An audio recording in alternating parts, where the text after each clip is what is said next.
गांव में एक बूढ़ी काकी रहती थी जो बहुत बुजुर्ग थी, जिनका कोई बेटा नहीं था और पति भी कुछ वर्ष पहले ही गुजर चुके थे। उनकी आंखें कमजोर हो चुकी थी। चलने फिरने में भी अब उन्हें दिक्कत आने लगी थी। उनके पास जायदाद की कोई कमी नहीं थी, पर सहारा देने वाला कोई नहीं था। ऐसे में जायदाद पर कब्जा करने के लिए उनका भतीजा बुद्धिराम और उसकी बीवी दोनों काकी के पास आते हैं और उनसे वादा करते हैं कि वो उनका पूरा ख्याल रखेंगे। बुद्धिराम और उसकी बीवी काकी का पूरा ख्याल रखते। काकी ने भी जज्बात में आकर अपनी पूरी जमीन जायदाद अपने भतीजे के नाम कर दी। जमीन मिलने के बाद बुद्धिराम और उसका बीवी इनका असली रूप काकी के सामने आने लगा।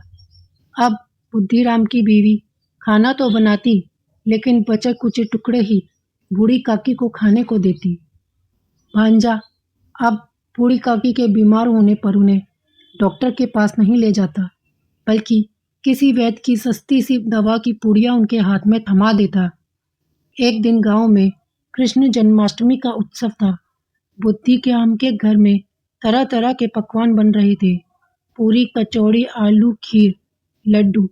बूढ़ी काकी पूरे दिन मंदिर में भजन सुनती रही, लेकिन खाने की खुशबू बार बार उनका ध्यान अपनी ओर खींचती रही।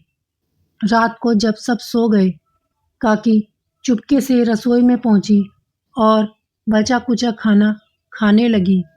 तभी बूढ़ी काकी की सास, उनके भतीजे की बीवी, रात को कुत्ते के भौंकने की आवाज़ से बहू की आंख खुल गई। तब उसे याद आया कि आज सुबह से उसने अपनी काकी सास को एक निवाला तक नहीं दिया। वे तेजी से उठकर रसोई में जो कुछ भी बचा कुचा खाना था वो तुरंत उसे थाली में परोसती है और लंबे लंबे कदमों से अपनी काकी सास के पास जाती है। वो दरवाज़ा खोलती है तो बूढ़ी काकी सास अपने कमरे में नहीं होती। बुढ़िया आधी रात में कहाँ चली गई, बस यही सोचकर बहू चारों तरफ नजरें दौड़ा रही थी। वे बूढ़ी काकी को ढूंढते हुए आंगन की तरफ गई।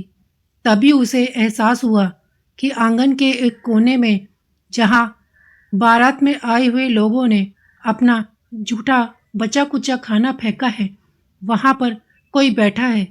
ये देखने के लिए जब वो पास गई तो वहां बूढ़ी काकी लोगों का जूठन खा रही थी। बूढ़ी काकी की आंखों में आंसू थे, क्योंकि एक वक्त था जब वो अपने ऐशो आराम की ज़िंदगी जी रही थी और आज यहाँ अपना पेट भरने के लिए उसे किसी का जूठन खाना पड़ रहा है। बूढ़ी काकी सास को हाथ में खाने की थाली लिए वो चारों तरफ ढूंढती है। घर के किसी भी कोने में काकी उसे नज़र नहीं आती।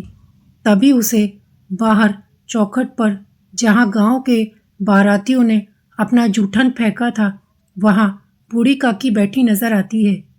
जहाँ बूढ़ी काकी की आंखों में आंसू थे, क्योंकि एक वक्त था जब वो सबको तरह तरह के पकवान बना के खिलाती और खुद भी अपना ख्याल रख पाती।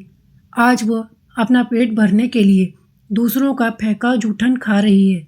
ये नज़ारा देख बहू के हाथों से खाने की थाली ज़मीन पर गिर पड़ी। वो बूढ़ी काकी के पास भाग के गई। आज पहली बार बहू को अपनी गलती का एहसास हुआ।